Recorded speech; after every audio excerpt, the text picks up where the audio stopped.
اعوذ باللہ من الشیطان الرجیم بسم اللہ الرحمن الرحیم شہر رمضان الذی انزل فیہ القرآن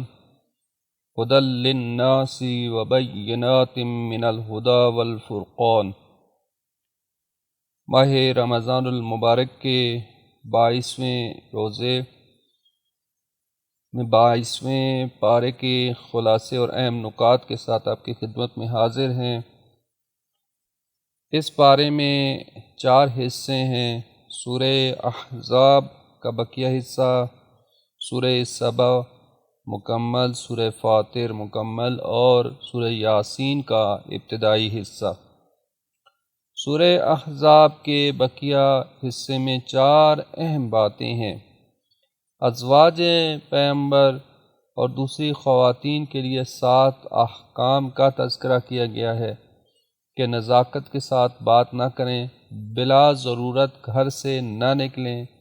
3 زمانہ جاہلیت کی خواتین کی طرح اپنی زینت اور ستر کا اظہار کرتے ہوئے باہر نہ نکلیں۔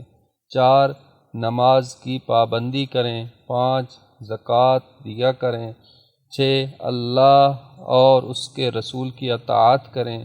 اور 7 قرآنی آیات کی تلاوت اور احادیث کا مذاکرہ کیا کریں۔ دوسری بات مسلمانوں کی 10 صفات کا تذکرہ ہے، اور تیسری چیز نکاح رسول کا واقعہ ہے کہ جب حضرت زید بن حارثہ جو کہ رسول خدا کے منہ بولے بیٹے تھے اور آپ کی پھوپھیزاد بہن حضرت زینب رضی اللہ عنہا کے درمیان نباہ نہ ہو سکا اور ان کے درمیان جدائی واقع ہو گئی، تو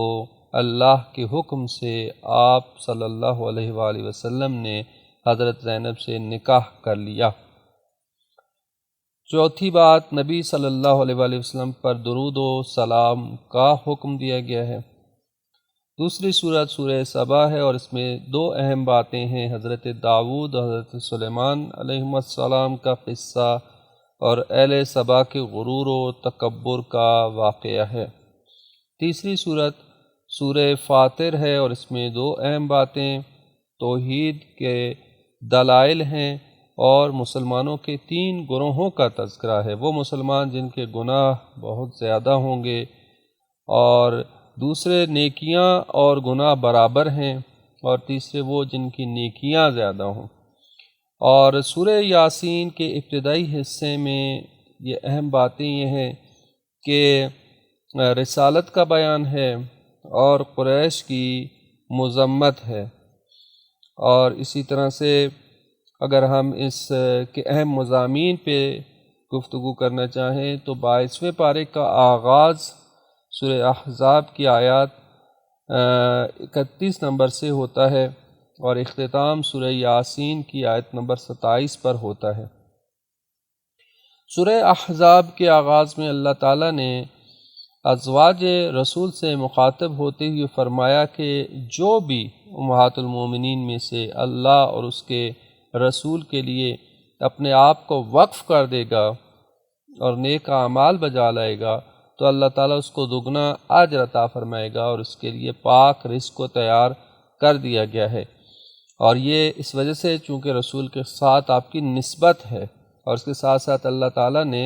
ازواج الرسول کو اس امر کی بھی تلقین کی ہے کہ جب وہ کسی سے بات کریں تو نرم لہجے اور نرم آواز میں بات نہ کریں، تاکہ جس کے دل میں مرض ہے وہ ان کی آواز کو سن کر طمع نہ رکھے اور معروف طریقے سے بات کریں۔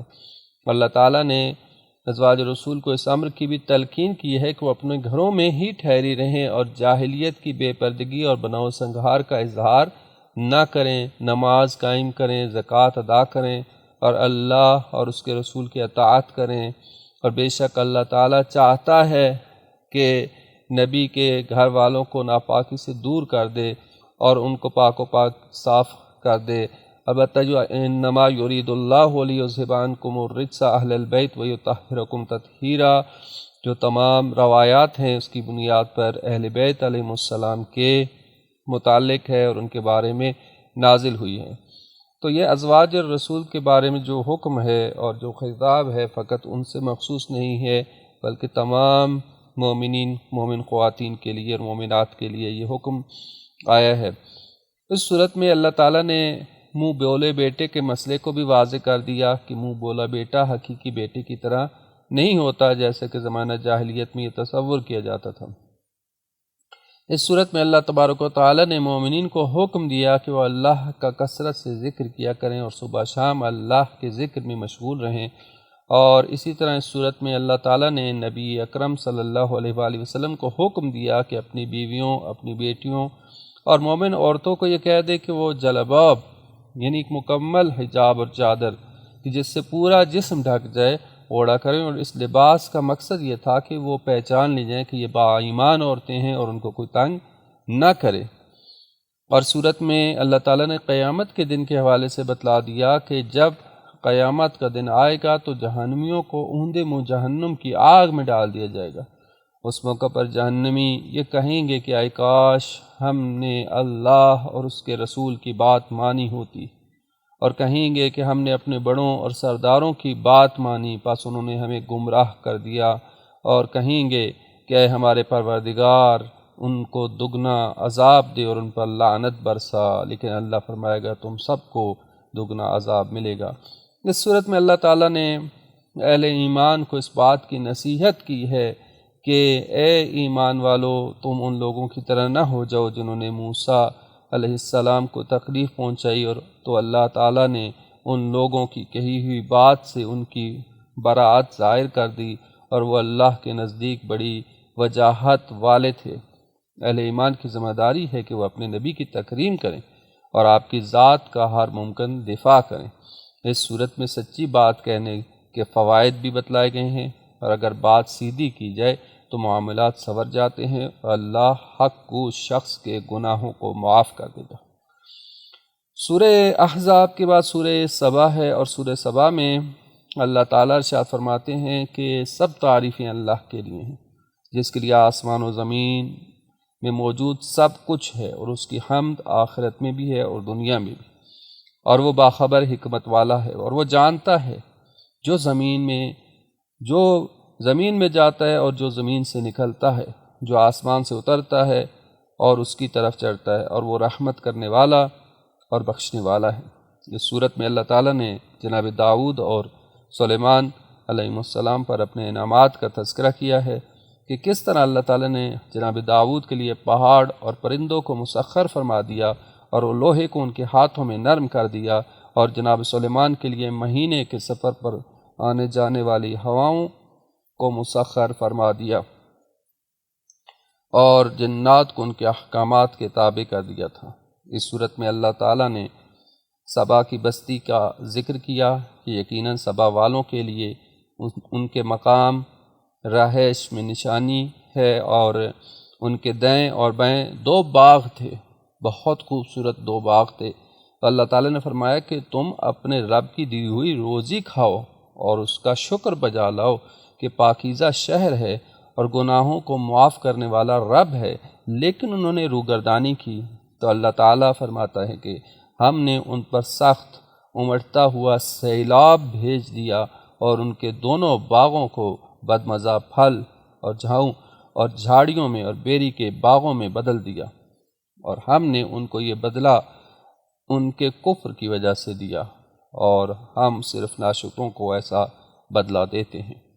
اس صورت میں اللہ تعالیٰ نے اس بات کا بھی ذکر کیا کہ اللہ تعالیٰ نے رسول کریم کو جمیع انسانیت کے لیے بشارت دینے والا اور ڈرانے والا بنا کر بھیجا ہے، مگر لوگوں کی اکثریت اس بات کو نہیں جانتی۔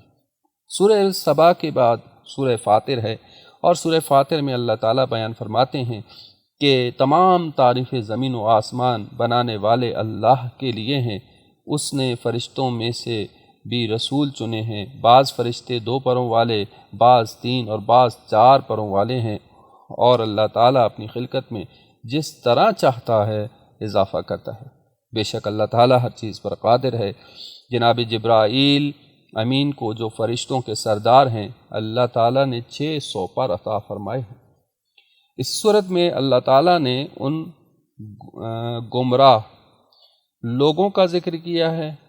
کہ جن کو ان کی غلط اعمال بھی اچھے معلوم ہوتے ہیں، وہ یہ سمجھتے ہیں کہ وہ اچھا کام کر رہے ہیں، لیکن در حقیقت وہ غلط کام کر رہے ہوتے ہیں۔ اللہ تعالیٰ نبی رحمت کو دلاسا دیتے ہوئے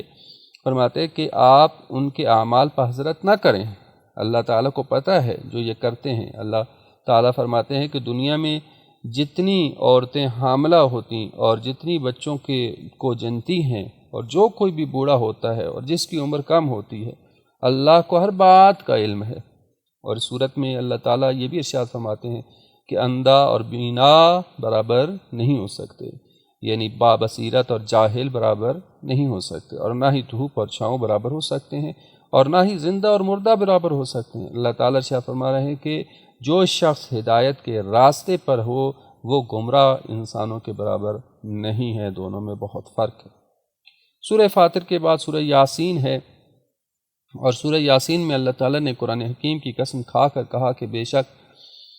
حضرت محمد مصطفیٰ صلی اللہ علیہ وآلہ وسلم رسولوں میں سے ہیں، اور ان کا راستہ ہی سیدھا راستہ ہے۔ اس صورت میں اللہ تعالیٰ نے ارشاد فرمایا کہ جو لوگ کافر ہیں ان کو ڈرایا جائے یا نہ ڈرایا جائے، ان کے لیے برابر ہے، وہ ایمان نہیں لائیں گے۔ رسول کریم صلی اللہ علیہ وآلہ وسلم اس کو ڈراتے ہیں جو کہ قرآن مجید کی پیروی کرتا ہے اور اللہ تعالیٰ کے ڈر کو اختیار کرنے والا ہے۔ اس صورت میں اللہ تعالیٰ نے ایک بستی کا ذکر کیا کہ جس میں اللہ تعالیٰ نے اپنے 2 رسولوں کو بھیجا، لیکن بستی والوں نے ان کو جھٹلا دیا۔ تب اللہ تعالیٰ نے تیسرے رسول کو ان کی تائید کے لیے بھیجا، تو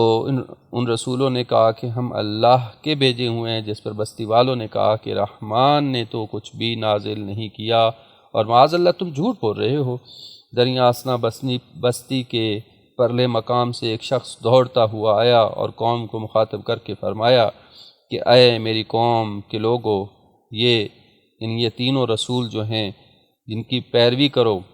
اور وہ تم سے کچھ بھی طلب نہیں کر رہے اور وہ ہدایت پر ہیں۔ پھر کیا ہوا؟ یہ سب کچھ 30ویں پارے میں، اس کے بعد 23ویں پارے میں اس کی مزید